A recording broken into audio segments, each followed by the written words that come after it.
روز عاشورہ کو سید الشہداء نے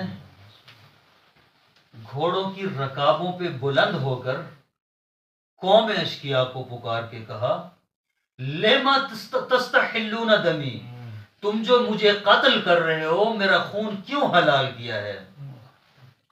کون سی چیز ہے کہ تم نے میرا خون حلال کر دیا؟ کیا میں نے کسی حرام کو حلال کیا ہے؟ کیا میں نے کسی حرام کو حلال کیا ہے؟ تم کیوں مجھے قتل کرنے جا رہے ہو؟ سب نے یک زبان ہو کر کہا بغضاً لأبیک، اے حسین تیرے باپ کے بغض میں ہم تجھے قتل کر رہے ہیں۔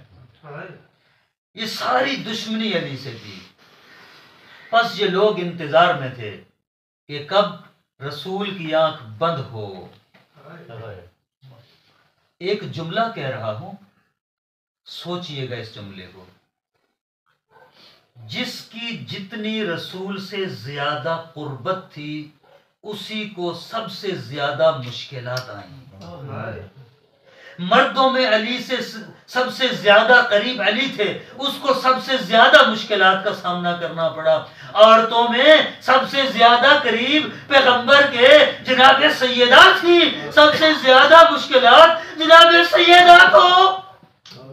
وہ وقت آیا کہ بی بی کو کہنا پڑا صبت علیہ مصائب لو انہا صبت علیہ میں سرنا لیالیا، اگر یہ مصیبتیں سفید دنوں پہ آتی تو کالی راتوں میں بدل جاتے۔ اتنے مصائب آئے بی بی پہ۔ بس ایک وقت آیا کہ جب لوگوں نے سیدہ کے دروازے پہ ہجوم کیا، ایک ملعون نے دھمکی دی علی کو باہر نکالو ورنہ اس گھر کو آگ لگا دیں گے۔ بی بی نے اندر سے آ کر آواز دی تم اس گھر کو جلا دو گے جس میں حسنین جیسے بچے رہتے ہیں۔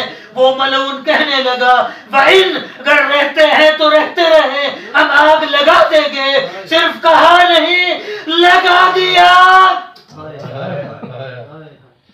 عزاداروں صرف کہا نہیں لگا دیا آگ۔ جلتا رہا دروازہ، پستی رہی سیدہ، ظلم کا نشانہ بن کر سیدہ زمین پر گری، آواز دی یا فاطمہ تو الیہ فخذینی، فضا آؤ مجھے سہارا۔ فضا نے سیدہ نے فضا کو بلایا مجھے سہارا دو۔ علی گھر میں موجود ہیں، اپنے شوہر علی کو نہیں پکارا بلکہ جناب فضا کو پکار رہی ہے۔ اے علی، آپ کے دل پہ کیا گزری ہوگی؟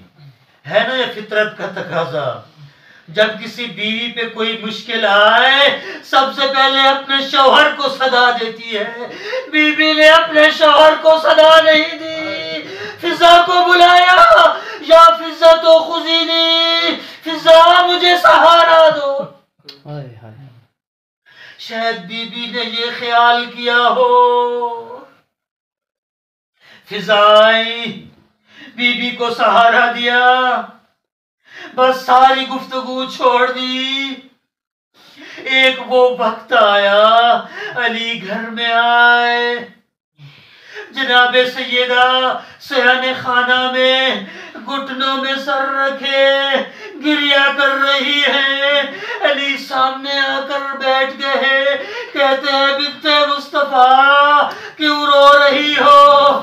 آپ کے گریہ کرنے کی وجہ کیا ہے؟ کس لیے رو رہی ہو؟ سنو گے عزادارو، بی بی نے کیا کہا؟ کہا علی میں اپنی غربت پہ نہیں رو رہی، میں اپنی مسائب پہ نہیں رو رہی، مجھے اپنی مصیبتیں نہیں رلا رہی، علی میں آپ کی غربت پہ رو رہی ہوں۔ علی میں نے سنا ہے تجھے لوگ سلام نہیں کرتے، علی تجھے لوگ سلام نہیں کرتے۔ علی کہتے ہیں فاطمہ اب تو وہ وقت آ گیا ہے، میں سلام کرتا ہوں، لوگ مجھے سلام کا جواب بنت مصطفیٰ، میں سلام کرتا ہوں، لوگ مجھے سلام کا جواب نہیں دیتے۔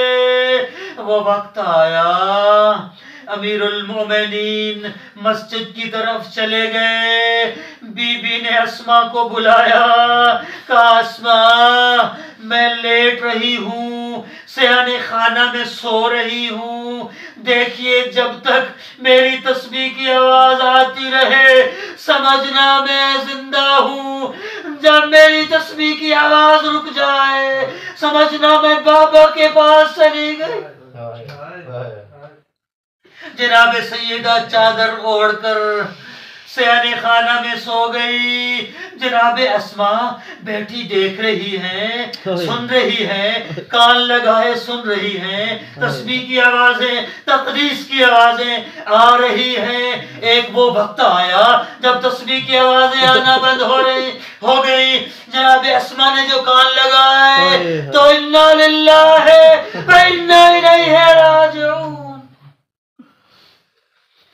وَسَيَعْلَمُ الَّذِينَ ظَلَمُوا أَيَّ مُنقَلَبٍ يَنقَلِبُونَ۔ دعا ہے پروردگار عالم، ہماری یہ مختصر سی حاضری اپنی بارگاہ عالیہ میں قبول فرمائے، ہمیں اس مختصر حاضری پہ اجر جزیل عطا فرمائے، ہمارے یہ لمحات اپنی عبادت میں شمار فرمائے، ریاکاری شمار نہ فرمائے۔ حاضرین جو دلی حوائج لے کر دل میں بیٹھے ہیں، پروردگار ان کی دلی حوائج پوری فرما، ان کے مرحومین کے درجات بلند فرما، حاضرین و غائبین کے مرحومین کی مغفرت فرما۔ پروردگار جو مومنین مومنات مریض ہیں آج کی اس مقدس محفل کا واسطہ ان کو صحت کاملہ اور عاجلہ نصیب فرما، بے اولاد مومنین مومنات کو اولاد صالح نصیب فرما۔